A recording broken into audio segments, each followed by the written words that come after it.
7h34 de volta, sempre ao vivo aqui pela Folha FM 98,3, Folha FM, uma emissora do grupo Folha da Manhã, com Folha no Ar, primeira edição. E hoje a gente vai a São Fidélis, né? Literalmente, agora a gente está viajando para tudo que é lugar, mas sem sair de casa, evidentemente, né? E por videoconferência vamos conversar ao vivo com o delegado titular da 141 Delegacia de Polícia de São Fidélis, Carlos Augusto Guimarães, que nos honra com a sua presença. Doutor Carlos, seja bem-vindo, um bom dia para o senhor, muito obrigado aí pela paciência, muito obrigado aí por ter aceitado o convite de participar conosco do programa Folha no Ar, primeira edição. Bom dia. Bom dia, Cláudio, bom dia, Arnaldo, bom dia aos ouvintes. É uma honra para mim participar aqui do programa de vocês, tá? Explicar algumas situações do caso da criança que foi espancada, algumas situações relativas à atuação da Polícia Civil durante a pandemia. Então, para mim, eu que agradeço aqui a oportunidade de participar do programa. Vamos lá, doutor Carlos Augusto, vamos começar com esse caso, né? Sempre a gente vem pelo mais recente, que é esse caso aí, desse bebê espancado pelo pai, né? Pelo menos é tudo, ele confessou isso, você pode falar com maior propriedade pra gente com relação a esse caso. Quando eu comentei esse caso aqui na segunda-feira, doutor, eu coloquei aqui que eu tenho 7 anos, lá vamos para mais de 7 anos na Folha da Manhã, entre idas e voltas, fiquei um período fora da redação, e teve um caso desses que a gente acompanha, acho que a repórter era a Verônica Nascimento, né, eu era editor, que foi aquele caso de um bebê que morreu de 25 dias no Farol de São Tomé, que também espancado pelo pai. E aquilo me marcou muito, eu acho que é uma coisa que eu vou levar, se passar por qualquer redação, eu nunca vou esquecer disso, porque foi um caso que marcou muito a gente na redação, a gente que estava na frente dessa cobertura.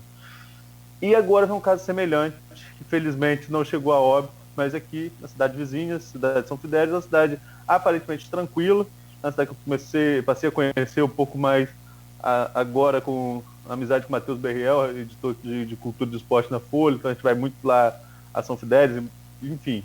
Mas é uma cidade tranquila e que fica marcada com casos como esse, que ganha grande repercussão. Como que se chegou esse fato à delegacia, identificar também, porque a mãe tentou omitir que tinha sido o pai que tinha agredido a criança, como que se construiu a linha de investigação nesse caso, até chegar o pai a confessar que foi ele que agrediu essa criança.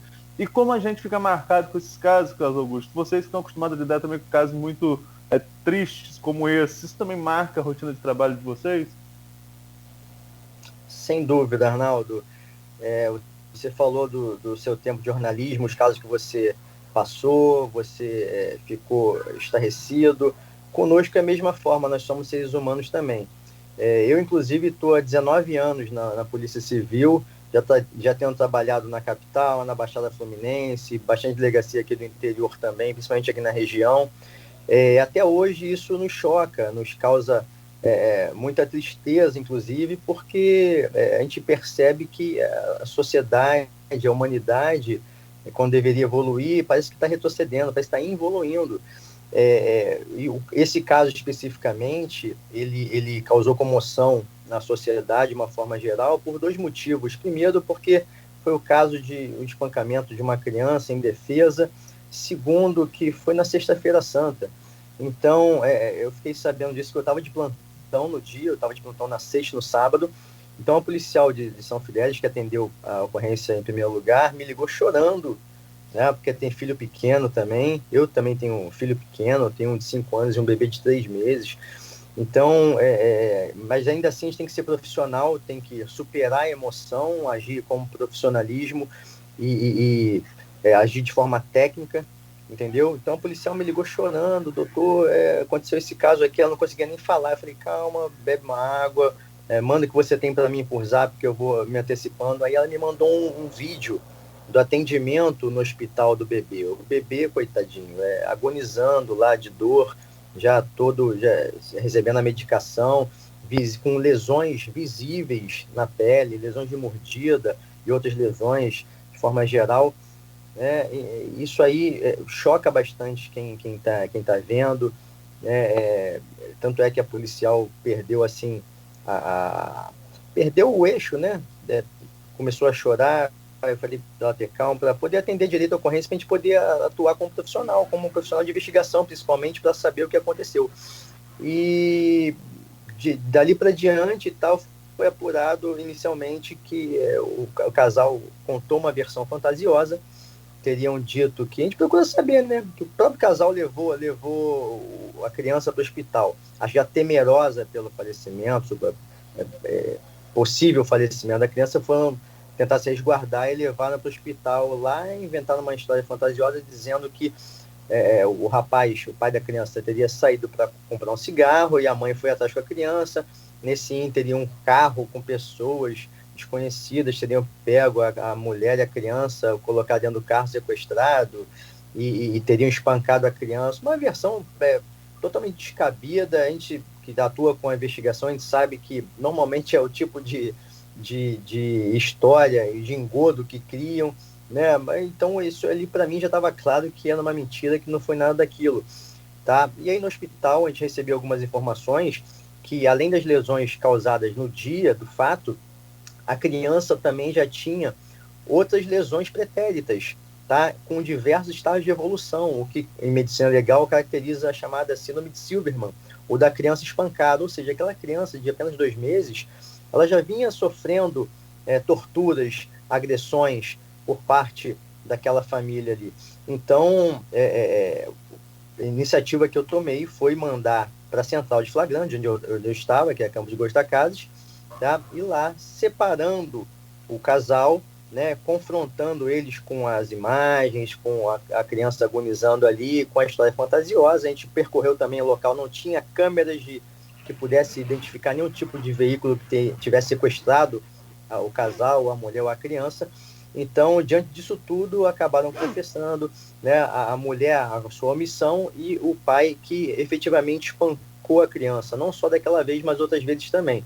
A informação preliminar que nos chegou foi que a criança teve afundamento de crânio, fratura de costelas, mordidas, uma série de lesões absurdas, que me fez tipificar inicialmente o fato como tortura e lesão corporal por parte do pai, e a mãe, por ter se omitido, não sequer ter procurado as autoridades, sequer ter procurado alguém da família ou algum amigo para narrar o que vinha acontecendo com a criança, ela ingressou também na tortura por omissão, que é um tipo penal específico, é um pouco mais brando que a tortura em si, mas é crime do mesmo jeito, entendeu? Uhum. Até o dia de ontem, o casal ainda estava preso e o estado da criança vinha melhorando, graças a Deus, progressivamente. Nós recebemos a comunicação de familiares, até porque a investigação continua, apesar deles estarem presos, a investigação continua, porque a gente precisa saber, junto aos familiares, principalmente, como era o relacionamento desse casal com a criança. Tá? Então, nós recebemos a informação de um tio da criança que o estado de saúde dela, apesar de grave, estava sofrendo considerável melhora, né? Acho que diante da oração de todo mundo e a atuação da equipe médica que atendeu a criança. Doutor Casogo, para a gente entender a dinâmica, o caso chegou à delegacia de São Fidélis encaminhado pelo hospital ou foi a própria mãe que foi à delegacia? Como que começa? O hospital. Sim.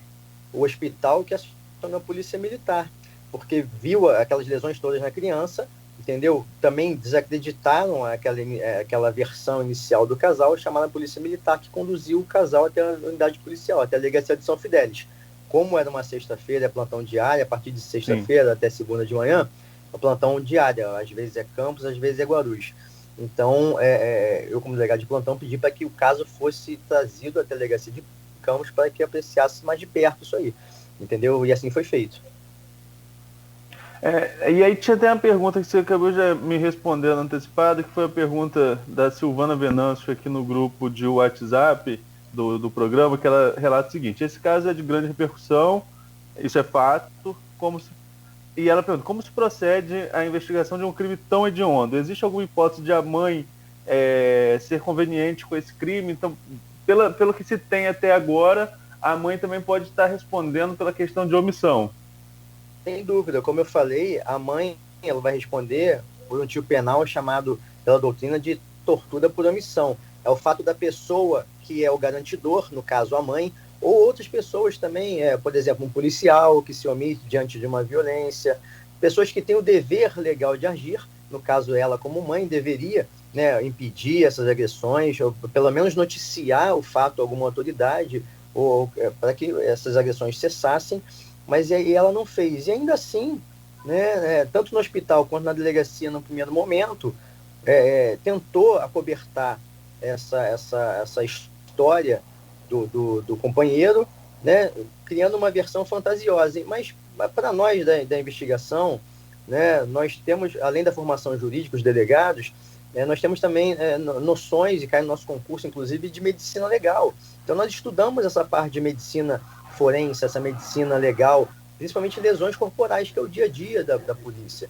Entendeu? Então, a gente sabe quando a criança realmente sofreu apenas uma queda e se lesionou, ou se ela vinha sendo espancada, como eu falei da síndrome de Silverman. A criança com diversas lesões, com diversos estágios de evolução, é óbvio que não caiu e machucou. E ainda assim, se restar algum tipo de dúvida, existe também uma modalidade de diligência, que é a reprodução simulada dos fatos, a famosa reconstituição. Então, a gente pega cada pessoa que evidentemente vai participar dessa reprodução simulada, né, de forma isolada, assim que outras vejam, só com a equipe de investigadores, o delegado, os peritos. Então, a gente tenta reproduzir na prática o que aconteceu na cena do crime. Então, quando surge algum tipo de dúvida, essa dúvida normalmente é dirimida nessa diligência de reprodução simulada, porque as pessoas, né, ou elas se recordam melhor dos fatos, tá? Ou elas começam a criar contradições que são impossíveis de terem acontecido em decorrência da dinâmica pericial. A perícia vai dizer, olha, isso aqui é impossível de acontecer, isso aqui não dá para acontecer. Tem situações de pessoas que são destras, mas é o canhoto que atira. A cena do crime fala muito, né? O corpo também fala e a cena do crime também fala. Então, são situações que a gente está expertise para analisar, e diante do cotejo probatório, a gente não só escuta as versões, e a gente também não acredita levianamente na primeira versão que é dada. Tá? A gente procura ouvir sempre as duas partes e depois tirar uma conclusão no cotejo sistêmico das provas. Tá? A polícia não é amadora a ponto de apenas ouvir uma versão e acreditar naquilo ali, sustentar aquilo ali, algo que talvez, né, ninguém quer aqui condenar inocente, mas também a gente não pode deixar provas importantes para eventual condenação de um culpado, entendeu? Sim, sim. Num caso como esse, né, Nogueira, quer fazer alguma pergunta, Nogueira? Se me permite, pegando esse fio aí da navalha aí que vocês estão conversando sobre a questão da participação da mãe. Rapidamente, se você não precisa nem pesquisar, levantar a memória, aí você vai perceber que a mulher quase nunca, ou bem pouco, participa desse tipo de conivência, como disse a Silvana, né, e que sempre participa conosco. Como que a polícia reage, né, quando tem essa participação da mulher, que é incomum, como a gente falou, nesses casos?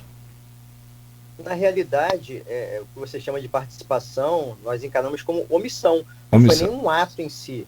Ela não fez nada. Foi uma omissão, ela foi omissa.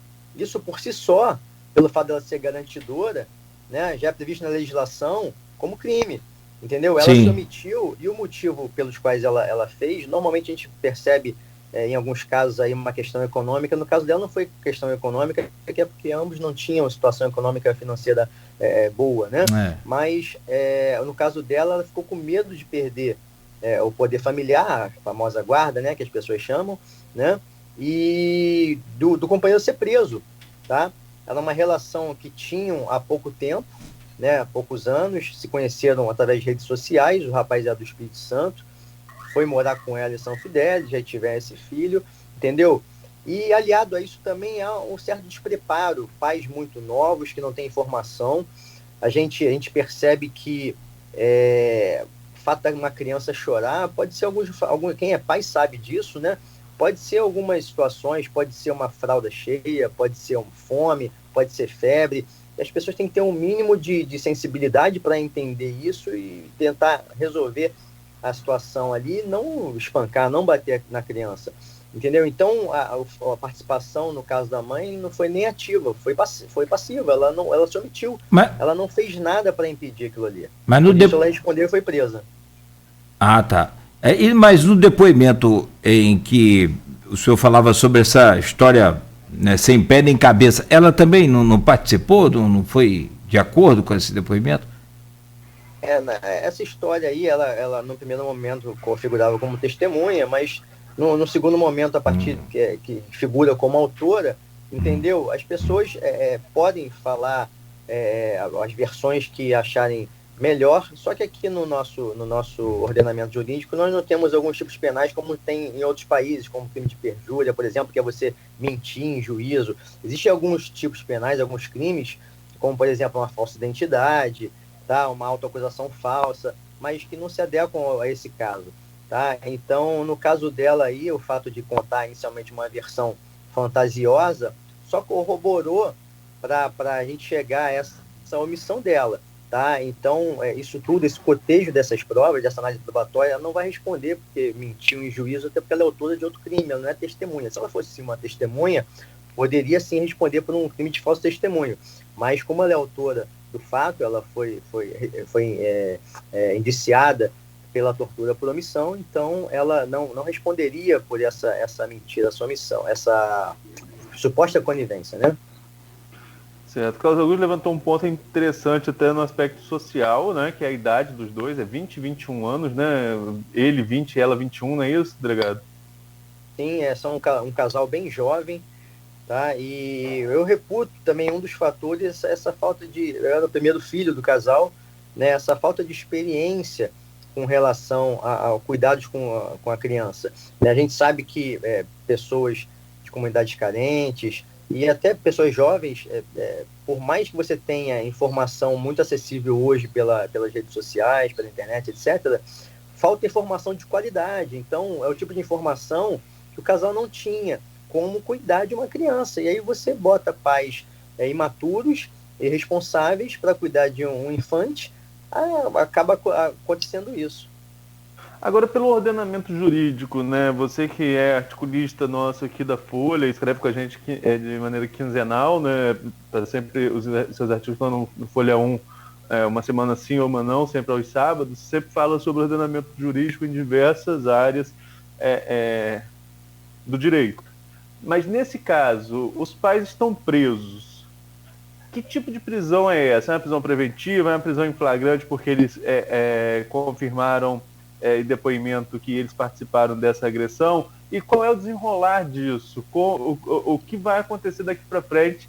Concluindo essa investigação, isso vai ao Ministério Público, isso vai à denúncia ao juiz? Como que funciona agora o andamento desse caso?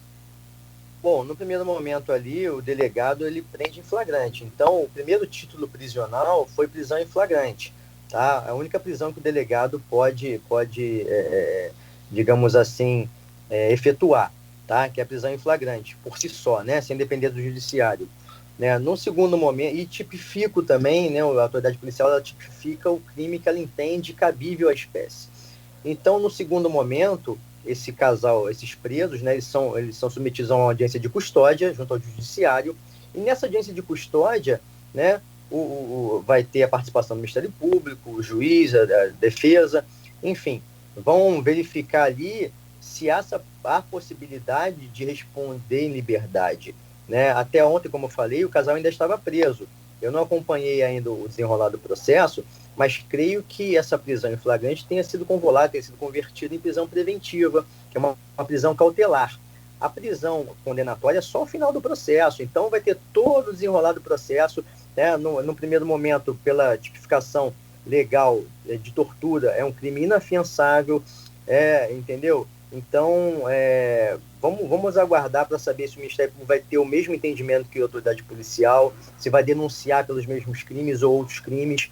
Então, a gente pode, crimes assim, de lesão corporal, de tortura, né, eles podem, cada detalhe pode modificar a tipificação substancialmente. Então, a depender da defesa ser feita, do entendimento de outros juristas, agora no caso, tá?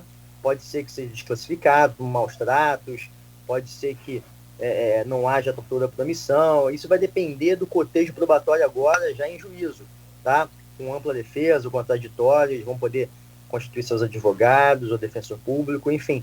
Então, não tem como a gente fazer uma adivinhação do que vai acontecer. O que nos resta é acompanhar. Se vão ser absolvidos, se vão ser condenados.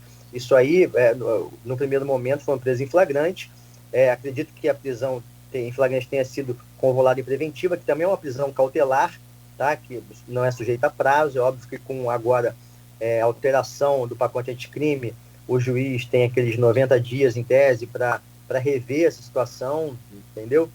Então vamos aguardar aí os maiores detalhes do processo.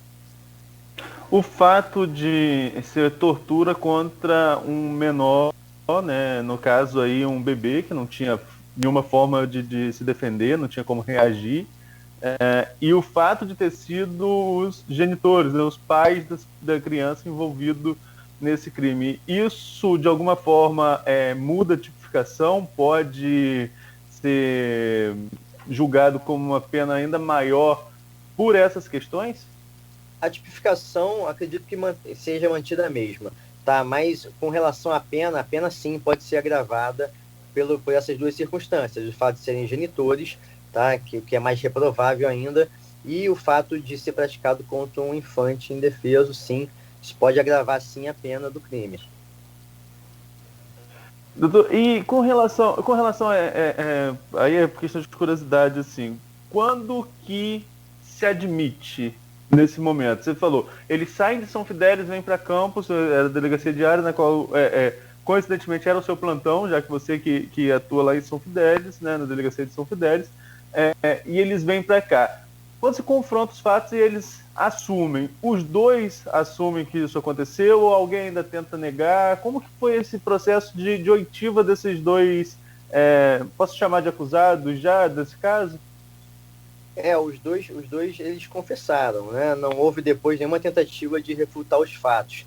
Tá? Acho que até pelo fato de serem novos, né, e não estarem diante um do outro, isso tudo é técnica, né, de interrogatório, técnica de investigação, né? Quanto menos um souber da versão apresentada pelo outro, melhor.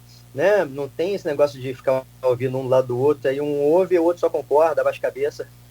No primeiro momento, a mãe da criança, até quando chegou na delegacia do centro, até ficou calada, até ficou muda, não queria muito falar, entendeu? Acho que chocada com aquilo tudo ali, vê a delegacia, né? Acho que, né, ele rememora fatos de televisão, enfim, coisas que não acontecem na prática, mas tudo bem.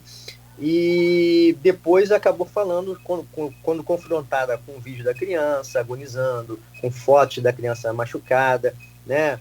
A gente passava depois, ouvia um, depois ia ouvir o outro, e aí ia meio que jogando um contra o outro para saber, né, tentar extrair versões, né, que fossem verdadeiras. Aí acabaram confessando o rapaz que espancou a criança e a mãe que se quedou inerte, né, que foi omissa nisso tudo. Tá, e depois não tentaram negar nenhum tipo de versão, acho que ficaram arrependidos do que fizeram, né? Acredito que lá atrás já teriam ficado arrependidos quando levaram a criança para o hospital, quando tentaram socorrer a criança, né, temerosos por algo pior que pudesse acontecer. Se essa criança morre, aí eu responder por um crime pior, um homicídio, entendeu? Ia ser pior ainda.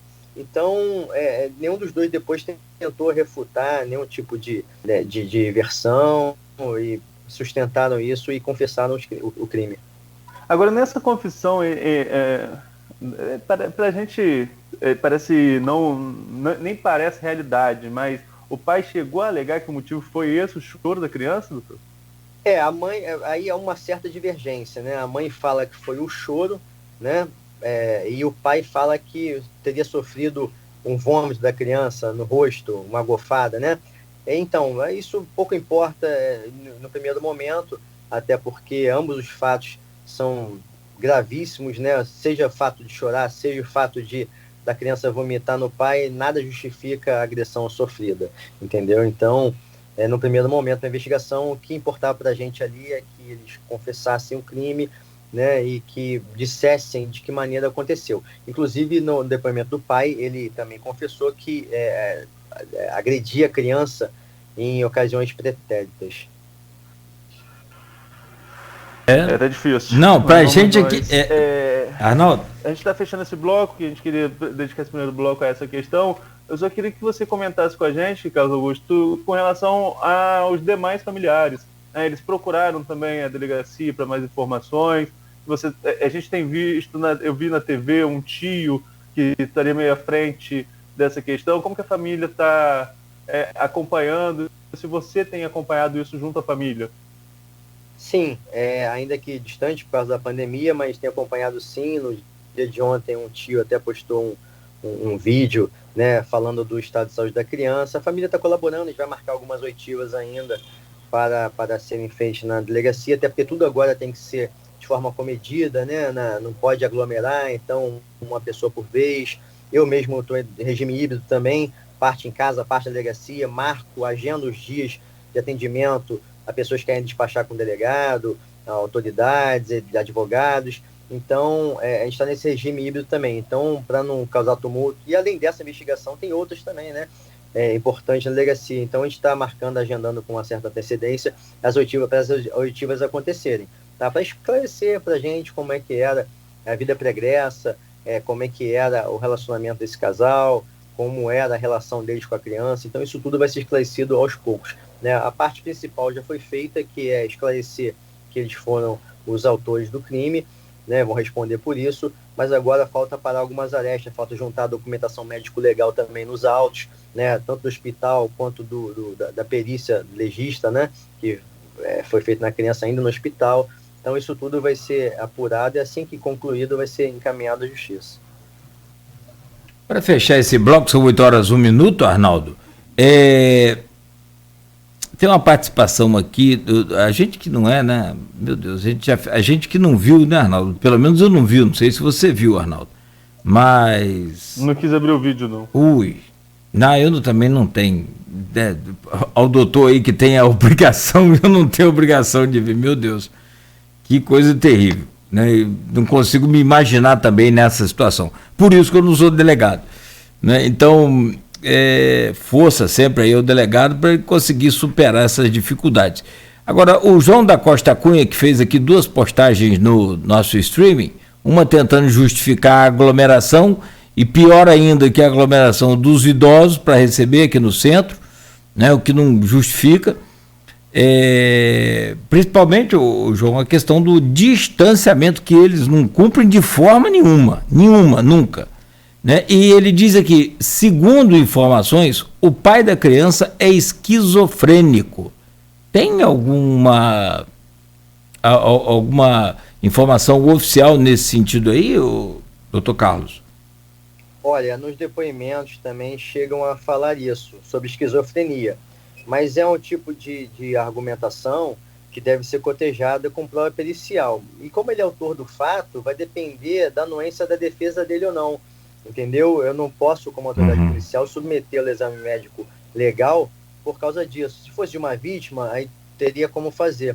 No caso de autores que são esquizofrênicos ou possuem algum tipo de demência ou debilidade mental, necessariamente tem que passar por uma perícia e precisa da anuência da defesa, porque pode ser uma estratégia de defesa não submetê-lo a esse tipo de perícia.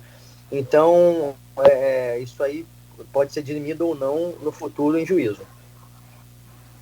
Bom, tem também aqui um abraço aqui para o senhor do advogado, presidente da OAB aí de São Fidélis, né, que é o doutor Rodrigo Gentil, mandando aí... Doutor Rodrigo, nosso parceiro lá de São Fidélis. Grande abraço, doutor. Depois a gente conversa, fala sobre isso aí também. E são 8h04 agora, nós então, né, vamos fazer uma pausa bem rápida. Voltamos em instantes com o Dr. Carlos Augusto Guimarães, delegado titular da 141 Delegacia de Polícia de São Fidélis. A gente volta rápido no oferecimento dos laboratórios Plínio Bacelar e também da Clínica Proteus, além de Dedumas Baterias. Sua conta de luz pode estar